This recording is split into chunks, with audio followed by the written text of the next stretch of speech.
in the chat, I'm pretty sure. But anyway, we can go from here. So, hi everybody, for those watching right now, and welcome to Idea Chat Central New York. I'm Billy Seskovich, and I'm going to be your host this week. And so for those of you who it's your first time joining us, Idea Chat is a webcast hosted by RVD Idea here at Syracuse University. We sit down about twice a month with inspiring members of the entrepreneurial community, and we talk about their work and their experiences. In the past, we've covered topics related to startups, technology, design, media, and much more. And this week we'll be talking about product development and the evolution of new ideas. Before we bring our guest on, though, I want to invite you all to follow along with us on Twitter. We have the hashtag IdeaChatCNY. Tweet at us, and send us your questions and comments, and we'll get to them a bit later. And so today we're going to be talking with Andrew Farah, who we have online right now. Andrew is the co-founder of Density, an app and hardware solution that allows businesses to publish how many people are in a location in real time. And it's from the same team that runs Rounded, a software consultancy agency based here in Syracuse, New York. Andrew is a 2011 graduate of the Information Management program at the iSchool and a 2009 graduate of SU's writing program. Andrew now lives and works in San Francisco, California with his wife, Dory, and their English Shepherd, Indiana. So without further ado, Andrew, we have you online. How's it going? It's going well. It's very warm right now here in San Francisco. Yeah. What's the temperature out there right now? I don't know, enough to sweat, I'd say. But it's also nice because in October, for whatever reason, San Francisco has an Indian summer, so it's much warmer than the majority of the East Coast. Cool. Hopefully I can experience that sometime soon as well. How about to start off, you just tell us a little about yourself. You have some experience here in Syracuse, and you're out in San Francisco working on some cool stuff. So give us a little overview before we go into the questions. Sure. So I'll start with sort of the cool thing. We build this little device, cool. And it measures ingress and egress in a location. It fits in the alcove of a door frame, and then it allows us to sort of accurately determine the number of people in a location. So then we give that back to patrons so that they can see when they should show up for a cup of coffee. We can run some interesting stuff like predictive models when it will be busy in the future based on how busy it's been in the past. And we can do we can like notify you when it gets quiet, which I think is my favorite feature. So you don't even have to do anything. You just get a notification when Starbucks gets quiet. That's awesome. And then it also works for the other side, which is you might want to show up to a bar once it livens up. So we're not just trying to say don't go when it's busy. Yeah, and that's density. Go ahead. And that's density. That's density. Yeah. I grew up in Washington D.C. and in McLean, Virginia, in Northern Virginia. I went to school there, and then went to university at Syracuse, and then stuck around for grad school in the iSchool. So my background initially was writing, and then I had sort of always tinkered with computers and built little websites and stuff like that when I was a kid. So got into computers and got into software, and then the only sustainable way to build an organization and hang on to the team members that you find is to find a model that allows you to support yourself. So we built a consultancy essentially to allow us to experiment with different products. Cool. Awesome. So yeah, you touched a little bit on how the goal was to build these products, and now you have what looks like a great piece of hardware. You're out in San Francisco pursuing Density full-time. Could you tell us a little bit more about the history of Density and what brought you out to San Francisco? Sure. So when we started Rounded, we always wanted to create as much independence and flexibility as possible in a software team. So we would take on projects, and that cash flow would essentially give us time to experiment with different products. And we would isolate very small teams, generally 1- and 2-person teams, to play with different things. We played with Leap Motion. We've built hospitality management software. We did stuff with drones, like consumer drones. We've done a lot of really fun stuff, and then we started to play around with the ability for a router to count the number of people in a room. And Okay. we did that by listening for smartphone MAC addresses, Wi-Fi addresses. And it turned out we could relatively accurately determine the number of people proximate to that particular device, and we thought it might be interesting to install in all sorts of places. And so we built an app. We installed it in 30 locations in Syracuse. It started as a merchant analytics application to help businesses understand their consumers a little bit better. And then we got invited to the launch conference, which was in San Francisco. It's essentially like a startup conference that you stand up and you pitch, and it's really nerve-wracking in front of about 1,000 people, and you say, this is the thing that I've built. I hope you all think it's cool. And so many people said that they thought it was cool that we essentially said, this is the product that we've been looking for, and it's got some legs. Let's devote 4 people to the project instead of 2. Let's spin it off as a separate organization, and let's formally raise capital. And that's kind of what led to our eventual move to San Francisco for a portion of our team. Cool. So it sounds like there's been a really diverse history with Rounded, going through all these different products and eventually settling on Density as kind of a new full-time effort. Was this a vision that you had when you first founded the company years ago? I think most people, or a lot of people, look at Rounded more of an agency, but the way you talk about it is a consultancy, a way to fund other endeavors and eventually create new products. How did that vision come to be? What was the process like over the last couple of years? Rounded still exists and is still very, very important as a brand and as a consultancy, as an agency. We have amazing clients. When we sort of began, we found the people first. I think a lot of times people congregate around a problem or a product, and they essentially become a team. In our case, we found the team first, and so we had to figure out a way to stick around together.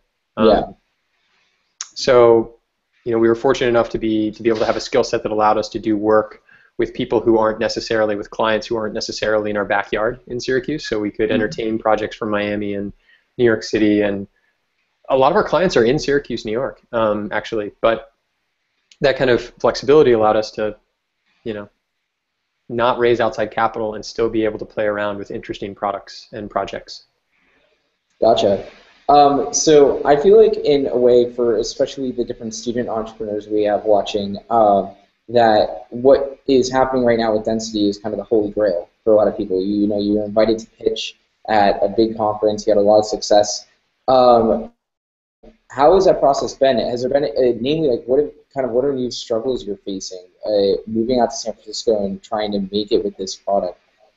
Is there anything that you've encountered unexpected at this stage where a lot of people just kind of blindly want to get there? Yeah, I mean, that's a huge number of questions with a ton of different answers. Yeah, well, let's start off with one and we can go from there. All right. It is enormously challenging to build a bidirectional door counter. It's so hard, and so much harder than we expected. This is actually a 3D printed case. We'd never done 3D printing before, so Cool. we had to buy a Chinese knockoff of a MakerBot and then calibrate it properly, and our builds were bad, and that was really challenging. And then we figured it out. We quickly realized that a consumer application was much more interesting than a merchant application. And that only happened by showing people the product and sort of getting shut down. Merchants don't really care about analytics if they're small enough. If they're a little bit large, they might care a little bit about analytics. But what about the consumer? I might like this data. And that sort of led to interesting, conclusions. One of the most challenging things I think is if you've never raised money before, you have to learn what not to do while you're doing it wrong. And that's something that you learn as a team, not just as an individual going out to raise capital. You figure out what people are looking for, and all of a sudden one day, the 3 or 4 or 17 or 72 people that you've talked to over the course of 6 months finally align into a very small group of people that are I 100% believe in this particular team. I think this is an awesome vision, and here's capital to continue running. And that's I mean, that's an awesome day, but you were making the same argument 6 months ago. So trying to figure out how to do that when you've never done it before is very challenging. I think once you've raised capital, even a small amount of capital, $100,000, $50,000, even if you've just raised a little bit of capital from someone who is not your parent or an uncle, someone who you have to convince, like 0 to 60, this is the thing that we're doing, and this is why it's interesting, and this is why you should be a part of the team. Once you've done that once, it's much easier to do it a second time, and it doesn't have to be a huge raise, because I think each raise is slightly larger than the last. The other thing is, like, raise money for the right things and for the right reasons. I think a lot of times people think that raising capital is a win. Raising capital is debt. Yeah. And that's okay. That's really okay, but it's debt, so you owe somebody something. And I think that people think that when they close a round or they raise money or it shows up in their bank account, they've essentially inherited some capital to play around with, and it couldn't be farther from the truth. Yeah. So for building off of that, students here at Syracuse who are involved in entrepreneurship and are working on their own companies or are interested in doing so have the opportunity to come to competitions, pitch for funds, and potentially win some money to help fund their endeavors. It's not quite the same as seed funding in the sense that they're not working directly with investors. But what do you think that people can take away from that experience? What would you suggest to students kind of going through that process based on some of the stuff you've learned thus far? So I don't know if this directly answers your question, but I think it's an important point. The win doesn't matter. Most people will never hear about something, even if it's really great. So when you can find a mechanism to reach a lot of people quickly, like a pitch competition or some kind of point where you stand on a stage and you explain what it is that you're working on, it's a really great way to magnify the ability to get eyeballs and show people what you're doing. The biggest waste is not then turning that into a network of interesting people asking questions. The loss is not you didn't win the competition and didn't get the capital, or the loss isn't you didn't raise $125,000 or $500,000 or whatever else it is afterward. The loss is when you don't look at that as an enormous opportunity to expand your personal network in order to work on behalf of the product that you're trying to build. And so every person, we tried to look at this very systematically as we were raising capital. Every person that we met with who was someone who had seen us at launch, or we were introduced to them as a result of launch, we put on sort of a map, and at the end of that meeting, we would ask for 2 introductions, a minimum of 2 introductions. Okay, you're not interested, that's okay. Do you have 2 people who you think this might be an interesting space for? And if we didn't walk away with a yes, and we walked away with an introduction, that was a huge win. And I think a lot of people don't wins. Usually they measure that in, they just pushed me over to somebody else. Well, that's a huge win. I mean, we met with 75 people in 3 months. I mean, you're only going to convince a small portion of those people to believe in your product, especially if they do this regularly. Yeah, and that's a really good point too, because in that kind of situation, by going up there and pitching, you really have a great conversation starter and a way to make a meaningful connection with somebody. It gives you a way to leave a lasting impression regardless of the outcome of the competition itself. Yeah. Which I would say is really important. Additionally, we then sort of took the people that were like, this is really cool, I like the team, I like the concept, I'm not quite ready yet, and we put them on an email listserv. And then we would periodically update them every couple weeks when we had sort of interesting wins that we wanted to share. And 3 or 4 months later, there are 2 investors that are a part of Density as a result of just keeping them in the loop. Because these guys and girls, they're trying to bet on people that are relative known quantities. So if you can become a known quantity, it makes raising a lot easier. You should be able to be friends with the people that are investing in you. Cool. So a little bit of a pivot. So you, like as I said in the introduction, your undergraduate degree is in writing, and it's very clear that, at least from my perspective, that you take that and apply it in what you do at London. For those who haven't, I would suggest going to watch Andrew's pitch at the launch conference because it's incredibly articulate and it's clearly very well. It's a story. It's well thought out. So I know that in some cases you have teams that are very technical or they're very much just heads down working on the product. They might forget to build a story around it. So how has that played a role in your work around it, and what kind of tips would you give to teams who are working to best pitch and best communicate their mission to people who are interested? Well, writing is probably the thing that I use every day. I don't know what I would do without that particular tool. There's an interesting saying that 37 Signals has. They say all things equal, hire the better writer. And it's because at the end of the day, you have to communicate, whether it's with your team or your customers, or on a marketing website, or in front of a bunch of people when you're pitching, or with investors. Or you have to communicate, and you have to know when to be brief and when it's okay to sort of expound on something. I would say that I think the best tip that I might be able to give is just read your stuff out loud. It's a really good way to identify where commas should be, where you should separate two different thoughts into two different sentences. What sounds good to somebody who's reading it. People don't realize that many people, when they read, they have an internal voice talking. I certainly have an internal voice, and if you're essentially like designing it for that internal voice to say it well and it sounds interesting, that's I think that's a sort of a good method. It's sort of a shortcut.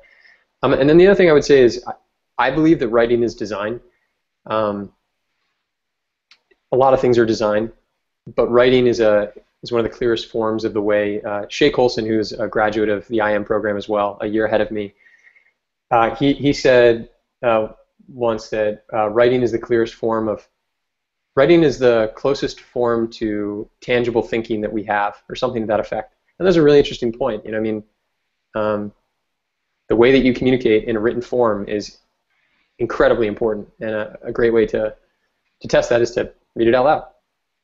Yeah, I could not agree more. Thanks. So we have a question that's come in from Erin Miller, who's actually down in South America right now studying abroad, so she's watching from afar. That's awesome. And so she asks, how does dynamic work with density in Central New York and San Francisco affect you? How can I be a successful startup team member in a different location? Download Slack. It'll solve all your problems. No, I just think necessity is kind of the mother of invention. So if you're in a different country and you're vital to a project, or you are running a project with people that aren't in that country, there are an incredible number of tools today that are free and very cheap to be able to manage a remote workforce. 37 Signals writes a really great book called Remote, where they talk about this way better than I can. I would also say Google Hangout it's very hard to use. So like always have a backup like Skype or something like that, as evidenced by this particular call being 25 minutes late. And then I would also say over communicate, figure out ways and reasons to talk to one another, and whether it's through text or it's through video or phone calls, there's something that you don't realize you have when you're in person with somebody, and it's a litany of different conversations that you just simply don't have when you're at a distance. So over communicating, I think, is I guess a good idea. Cool. So it actually relates to another question I had for you, which just regards more of the team that is rounded in density. So you mentioned earlier that you found this really good group of people that you wanted to work with, and then you wanted to find a way to make it work. So you kept testing out products and going through different ideas. And now on the other hand, other people are kind of get married to a product and kind of go through team members and so forth. So there's kind of two different models. How has your team, like, how has that really helped you succeed? And also, as a second part, how would you suggest when to know to move on to the next step? Because Rounded seems to have done that a lot over the years. To move on to The next step. You know, you said you've experimented with a lot of different products. Sure. And clearly, you guys have gotten good at identifying when is the right time to move on, pivot, as it were. Yeah. I mean, in terms of like when to kill a project, you can only learn by doing. You know, you're going to do a project for a little while, and you should start to. I think a good rule of thumb is to measure progress in 3-week increments. 3 weeks is long enough that you should be able to sufficiently accomplish something, whether it's like follows or email signups or customers that you've talked to, which it should be like number one. But it's short enough that like you're not like, oh, I got to put this off. Like it's showing up. 3 weeks is a short period of time. I would say that's one. The other thing is there's a guy named Bill Walsh. He created Avid, which is like the video editing software, sort of the original video editing software that was sort of commercialized and made really cheap for the public. And he said founders often spend so much time designing the product that they forget to design the organization. And what ends up happening is not that the organization doesn't get designed, but rather that it gets designed by other people, whether that's investors or advisors or employees or whatever else. And so time goes by, and then that founder looks up from the thing that he's been fixated on, the product that he cares so deeply about, and he realizes that the organization does not resemble anything that he initially intended to build. And he's a part of that organization, even though the product is now no longer the primary focus. So I don't. Density is awesome. I'm really excited to build Density. I think it's solving a really important problem. I think there are an immeasurable number of potential byproducts as a result of doing this. The only thing that we can't trade is people. So I care more about making sure that we can continue to create great products with this particular team than I do about fixating on one thing so much that everything else falls by the wayside. Gotcha. For those who have just joined us in the past couple of minutes, we're speaking right now with Andrew Farah of Density. If you're interested in joining the conversation, tweet at us with the hashtag IdeaChatCNY. So one last question for me. So you spent, before moving out to San Francisco, a good amount of time in Central New York. You did your undergrad here, your graduate degree, and then you worked for several years around it.